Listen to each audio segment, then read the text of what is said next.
que nous savons. Nous sommes témoins des choses que nous avons vues. Mais vous n'acceptez pas notre témoignage. Quand je vous parle des choses de la terre, vous ne me croyez pas. Alors, quand je vous parlerai des choses du ciel, comment pourrez-vous me croire?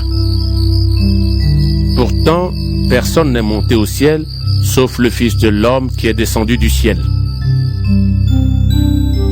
Dans le désert, Moïse a placé le serpent de bronze en haut d'un poteau, devant tous. De la même façon, le Fils de l'homme doit être placé en haut devant tous. Ainsi, tous ceux qui croient en lui auront la vie avec Dieu pour toujours. Oui, Dieu a tellement aimé le monde qu'il a donné son Fils unique. Ainsi, tous ceux qui croient en lui ne se perdront pas loin de Dieu, mais ils vivront avec lui pour toujours.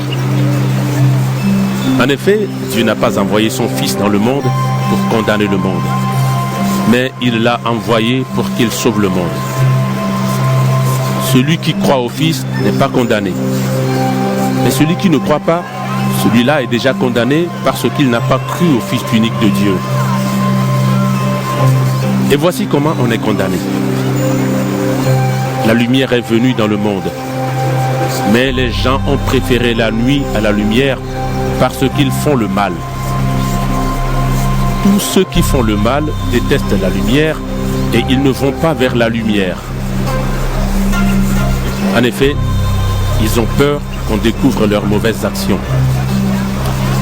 Mais ceux qui font la volonté de Dieu vont vers la lumière.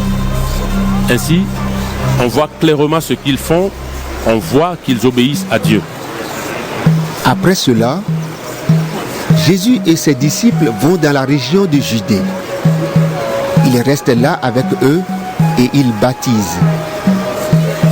À Eunon, près de Salim, Jean baptise lui aussi. En effet, il y a beaucoup d'eau à cet endroit. Les gens viennent vers lui et il les baptise. À ce moment-là, Jean n'a pas encore été mis en prison. Alors, quelques disciples de Jean se mettent à discuter avec un autre juif. Ils parlent de la façon de se rendre pur selon la coutume. Ils viennent trouver Jean et ils lui disent: Maître, de l'autre côté du Jourdain, il y avait quelqu'un avec toi. Tu as donné ton témoignage sur lui. Eh bien, maintenant il baptise et tout le monde va le trouver. Jean leur répond: Personne ne reçoit un pouvoir, sauf si Dieu le donne. Vous-même, vous êtes témoins que j'ai dit: je ne suis pas le Messie, mais je suis celui qui a été envoyé devant lui. Celui qui a la mariée, c'est le marié. Mais l'ami du marié reste près de lui. Il l'écoute et il est tout joyeux d'entendre la voix du marié. Je suis donc dans la joie. Et maintenant, ma joie est complète. Lui, Jésus, doit prendre de plus en plus de place. Et moi, de moins en moins. Celui qui vient d'en haut est au-dessus de tous. Celui qui vient de la terre appartient à la terre. Et il parle des choses de la terre. Mais celui qui vient du ciel est au-dessus de tous. Il rend témoignage des choses qu'il a vues et entendues. Mais personne n'accepte son témoignage. Celui qui accepte son témoignage montre bien que Dieu dit la vérité. Celui que Dieu a envoyé dit les paroles de Dieu. En effet, Dieu lui donne l'Esprit Saint totalement. Le Père aime le Fils et il a tout mis dans ses mains. Celui qui croit au Fils a la vie avec Dieu pour toujours. Celui qui refuse de croire au Fils ne verra pas cette vie, mais la colère de Dieu restera sur lui.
adoration.